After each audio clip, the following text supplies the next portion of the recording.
अपने अष्ट विनायक हैं, महाराष्ट्र में बड़ी मान्यता है अष्ट विनायक की। पर कभी आपने सोचा कि विनायक 8 ही क्यों है, 7 या 9 क्यों नहीं है, 6 या 10 क्यों नहीं है?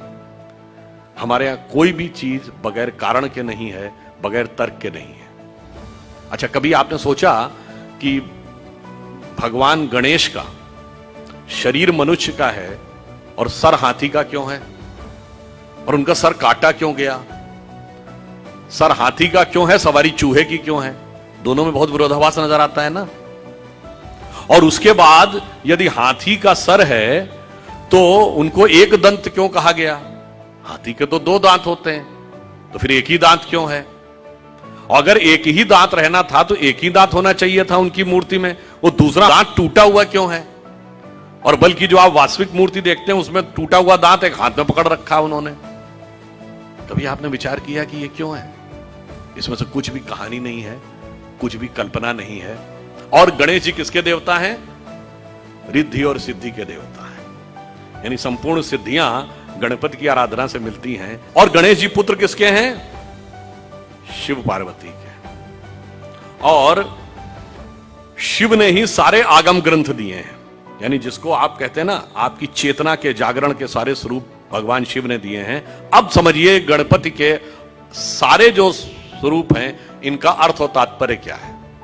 देखिए, भगवान गणेश का वह स्वरूप हमारे अंदर की जो वास्तविक चैतन्य ऊर्जा होती है उसके उत्थान की वह प्रक्रिया को प्रतीक रूप में दिखा रहा है। सबसे पहले सर कटना किस लिए जरूरी है? वह आप अंदर की यात्रा करके अपनी कुंडलनी शक्ति को तब जागृत कर सकते हैं जब पहले आप अपने अहंकार को नष्ट करने में सफल होते हैं। तो आपका सर कटने का स्वरूप प्रतीक ये है। दूसरा, हाथी का ही सर क्यों है? क्योंकि हाथी की जो सूंड है, और आपने देखा होगा हमेशा गणपति की सूंड इस दिशा में यूं है, कभी ऐसे नहीं है। क्यों? वह उस शक्ति का प्रतीक है जो अपवर्ड्स है, यानी जागृत शक्ति, आपके शरीर की कुंडलनी की शक्ति जब वो ऊर्ध्व की तरफ होती है उसका प्रतीक है। और हाथी इसलिए है कि हाथी के मस्तक में गज मुक्ता कहा जाता है। माना जाता है कि हाथी के यहां मस्तक में एक मुक्ता है तो वो ब्रह्मरंध्र का प्रतीक है। और जब वो मुड़ी हुई सूंड ऊपर है, और चूहे की सवारी क्यों है? क्योंकि चूहा जमीन के अंदर जाकर अपना बिल बनाता है। तो जब आप एकाग्र चित्त होकर अपने अंदर की यात्रा में उतरते हैं तभी जाके आप इस शक्ति को पहचान पाते हैं और उस शक्ति को ऊपर उठाने का सामर्थ्य पा पाते हैं। 8 ही विनायक क्यों हैं? क्योंकि 8 चक्र हैं, मूलाधार, स्वाधिष्ठान, अनाहत, आज्ञा, विशुद्ध चक्र और ब्रह्मरंध्र। और अब एक ही दांत क्यों है? क्योंकि जब आप आज्ञा चक्र से ऊपर जाते हैं तब द्वैत के साथ वह यात्रा नहीं हो सकती, यानी संसार और ब्रह्म 2 में से एक को ही चूज करना पड़ता है।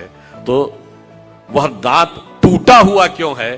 तो संसार के साथ उस संबंध का विच्छेद करना पड़ता है, उसे तोड़ना पड़ता है। इसीलिए टूटा हुआ दांत हाथ में रखे हुए हैं। फिर आगे की यात्रा जाकर जब ब्रह्मरंध्र तक मिलती है तो समस्त रिद्धियां और सिद्धियां आपको प्राप्त होती हैं। यह उसका प्रतीक है।